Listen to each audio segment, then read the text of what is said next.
Okay, in this video, I'm going to be explaining trigonometric ratios.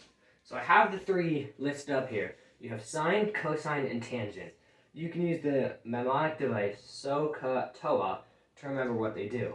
So, which is sine opposite over hypotenuse, CA, which is cosine adjacent over hypotenuse, and then tan. TOA, which is tan opposite over adjacent. Now, what trigonometric ratios do is they're a specific kind of calculation for a side or an angle that helps you find a missing side or a missing angle in a triangle. So let's make a brief demonstration with just a regular right triangle. So you have this. Let's say this is 5 and this is x, and the angle for this is 30. Right? Now, in this, you're trying to find x, right? So you're always going to go from an angle, right? So you're basically, what you're looking, fuck, I dropped my marker. You're looking at it down from the perspective of a given angle if you're trying to find a side. So in this case, we're given an angle, we're given one side, but we need to find the other side, x, right? So for this case, we're given from here, this would be adjacent, and this would be opposite.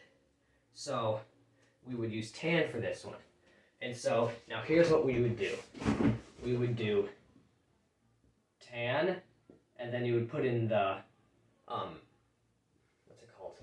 The angle, sorry. So it would be tan 30, and then because tan is opposite over adjacent, you would do the opposite first, which is x equals x over 5.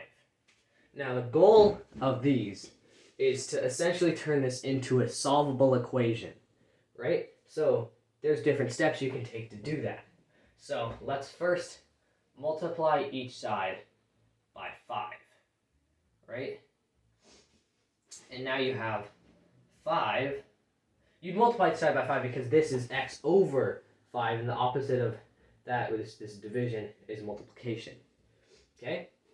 So now you have 5 tan 30 equals x. Right? Now, from that, you can solve that. So this was a super easy equation to solve. Now you can plug that into your calculator, and you'd get whatever 5 times the tan of 30 is equal to x. I don't have my calculator with me, and the one I have is broken. So, but you plug that in, and that would be your answer, right? Then we're going to do the same thing in a second with finding an angle. I'm going to pause the video to find my eraser. Okay, I found my eraser. A little side note I forgot to mention. If you like switch these, let's say instead you have the adjacent over the opposite or something, or no, let's say that this was x and this was 5, so instead of this you would have 5 over x. You would do a similar thing, except instead of, why does my marker keep on rolling off? Instead of doing it times 5, you would do it times x. Then you would get x, the tangent of 30, equals 5. Right, now we have a very similar equation. We need to solve that. We can solve it by doing divided by tan of 30 on both sides, right? And then we get x equals 5 over the tangent of 30, right? And now you can use that to just plug 5 over tan of 30 into your calculator, and you get the answer for x, right? You would do divided by tan 30 because this is multiplication here. Opposite of that is division. Okay?